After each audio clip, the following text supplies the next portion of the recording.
सिलाई करने की मुझे ऐसी लत लग चुकी है ना कि सुबह उठते ही मैं सिलाई करना स्टार्ट हो जाती हूँ। वैसे मजाक कर रही हूँ यार। तो आज ना वॉशिंग मशीन का जो कवर है ना उसकी जिप खराब हो गई थी, तो मैंने सोचा क्यों ना इसको सिलाई कर देती हूँ। जिप बार बार निकल जा रही थी उसकी, तो मैंने उसको पूरा ही सिलाई करके ना बंद कर दिया ऊपर से। तो फिर जाके मैंने इसको वॉशिंग मशीन के ऊपर लगा दिया। और अभी मैं सुबह सुबह उठी हूँ, ये मैंने नाइट ड्रेस ही पहनी होती है। नाइट में मैंने ऐसे ढीले ढीले से कपड़े पहन लेती हूँ कंफर्टेबल से। और बस यहाँ पे ये वॉशिंग मशीन की मैंने ना ये मतलब सील के अच्छे से इसको चढ़ा दिया है। फिर मैं छत पे आ गई और आज ना बहुत बारिश हुई है। मौसम इतना ज़्यादा अच्छा हो गया ना, एकदम ठंडा ठंडा, और इतना अच्छा फील हो रहा है ना। और इस ठंडक के बाद दिन में जो गर्मी पड़ने वाली है ना, वो तो बर्दाश्त नहीं हो पाएगी, क्योंकि उसमें इतनी ज़्यादा नमी होती है, इतना ज़्यादा मतलब वो सब टॉलरेट नहीं हो पाता जो दिन की गर्मी होती है इसके बाद, बारिश होने के बाद। तो यहाँ पे थोड़ा सा शाहरुख खान का मैं भी ना स्टाइल बना रही थी छत पे चढ़ के। सो उसके बाद मैं आ गई थी नहा धो के अपनी किचन में, और बस किचन का काम स्टार्ट होता है। तो आज मैंने ये वाली ड्रेस पहनी है। ये ड्रेस गाइस, ये ड्रेस मेरी ना बहुत लोगों ने पसंद की है। और ये ड्रेस मैंने ऑनलाइन परचेज़ की थी, और शादी के पास पास, अपनी शादी के कुछ एक साल के बाद शायद मैंने परचेज़ की थी ये।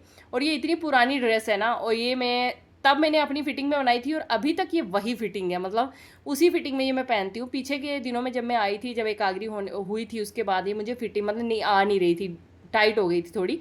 और अब ये मुझे ना अच्छे से दोबारा मतलब लूज़ लूज़ हो गई है। और ये वाली ड्रेस मेरी बहुत लोगों ने पसंद की है, बहुत ज़्यादा। सो मुझे खुद भी ना ये ड्रेस पहन के बहुत अच्छा सा लगता है, बड़ा अच्छा फ़ील आता है। इसमें जो प्लाज़ो बनाया है ना मैंने, वो एकदम फिटिंग में प्लाज़ो बनाया हुआ है। और बैठने में, आप फिटिंग में प्लाज़ो बनाओगे ना तो बैठने में थोड़ा सा अनकम्फर्टेबल सा लगता है। खड़े खड़े रहोगे ना तो एकदम परफेक्ट फिटिंग रहती है उसकी। सो बस यहाँ पे अभी मैं सज धज के कपड़े वपड़े पहन के आ गई थी किचन में। तो सबसे पहले ना मैं गोभी की सब्ज़ी बनाने जा रही हूँ। आजकल जो गोभी आ रही है ना, उसमें कभी कभी कीड़े भी होते हैं, तो मैं ना गोभी को थोड़ा सा मतलब बॉईल करके फिर बनाती हूँ। तो यहाँ पे मैंने गोभी को कट कर लिया था और उधर बॉईल करने रख दिया था थोड़ा सा, और इधर मैं साथ साथ में चाय बना रही हूँ, और साथ में आटा भी गूँथ लिया था। तो बस जल्दी जल्दी से मैं चाय बनाने के लिए छोड़ रही हूँ, और आटा मैंने पहले ही गूँध लिया था, और जल्दी से अभी हम ब्रेकफास्ट बना रहे हैं। तो देवरानी मेरी भी किचन में ही है। कुछ बर्तन हो गए थे, तो वो बर्तन का काम कर रही थी, और मैं यहाँ पे खाने का काम कर रही हूँ। जल्दी जल्दी से हम ब्रेकफास्ट का काम फिनिश कर रहे हैं। सो गोभी जो है ना वो अच्छे से बॉयल हो गई थी, तो मैक्सिमम 80% तो कुक हो चुकी है। तो जो 20% है वो इसको हम ग्रेवी में पकाएंगे।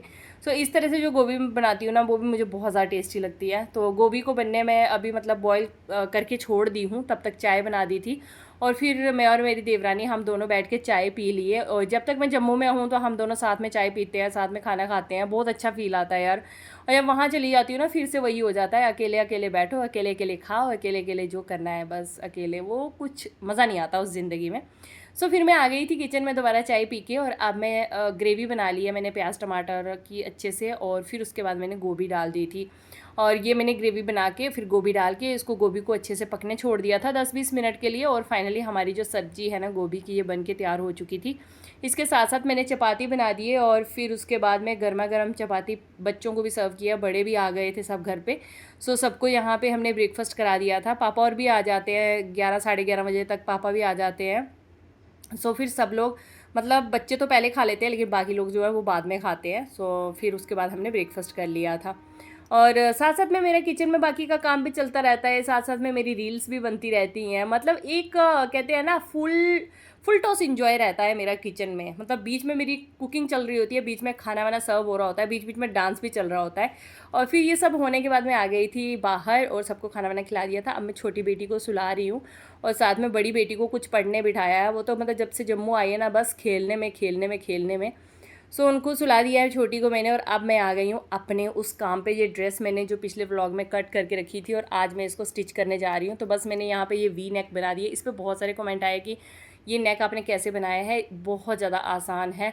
सबसे बड़ी दिक्कत है ना कि मैं इसकी एक स्पेशल वीडियोज़ नहीं बना पाती हूँ। बस ऐसे जल्दी जल्दी में मैं स्टिचिंग करती हूँ, क्योंकि बच्चों के साथ इतना रहता नहीं है। तो जो मैं वीडियो बनाती हूँ वो मैं स्टिचिंग चैनल पे अपलोड करती हूँ। तो बहुत सारे लोग पूछते हैं आपका स्टिचिंग चैनल कौन सा है। तो मेरे स्टिचिंग चैनल का नाम है सिंप्लीफाइड क्राफ्ट।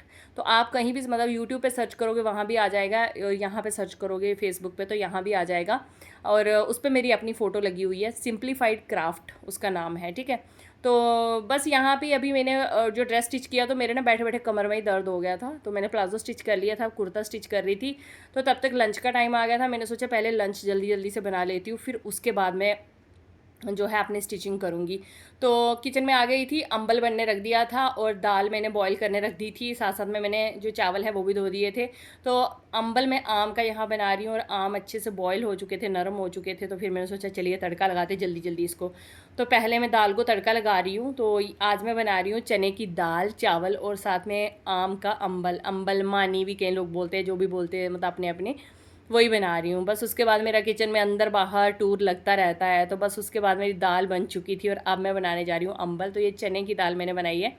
ये सिंपल चने की दाल नहीं है, चने में मैंने थोड़ा-सा अरहर की दाल मिलाई है, उसको मिक्स करके ना, अगर आप पता है इस रेशियो में बनाओ ना, जैसे 1 कटोरी चने की दाल है, हाफ़ कटोरी अरहर की दाल और 1/4 कटोरी अगर आप मूँग दाल, जो धुली मूँग दाल आती है, ये तीनों को अगर मिक्स करके बनाओगे ना, अमेज़िंग दाल बनती है। मतलब उसका टेस्ट इतना अच्छा होता है ना, मैं आपको क्या बताऊँ। तो यहाँ पे मैंने अरहर और चने की दाल ये दोनों ही मिक्स किए थे, मूँग नहीं डाली थी। तो यहाँ पे हमारा लंच तैयार है, अम्बल, दाल और चावल। सो आप भी आ जाओ, सब मिलके खाते हैं। तो यही था मेरा आज का व्लॉग। अच्छा लगे तो लाइक ज़रूर कर देना। Bye bye.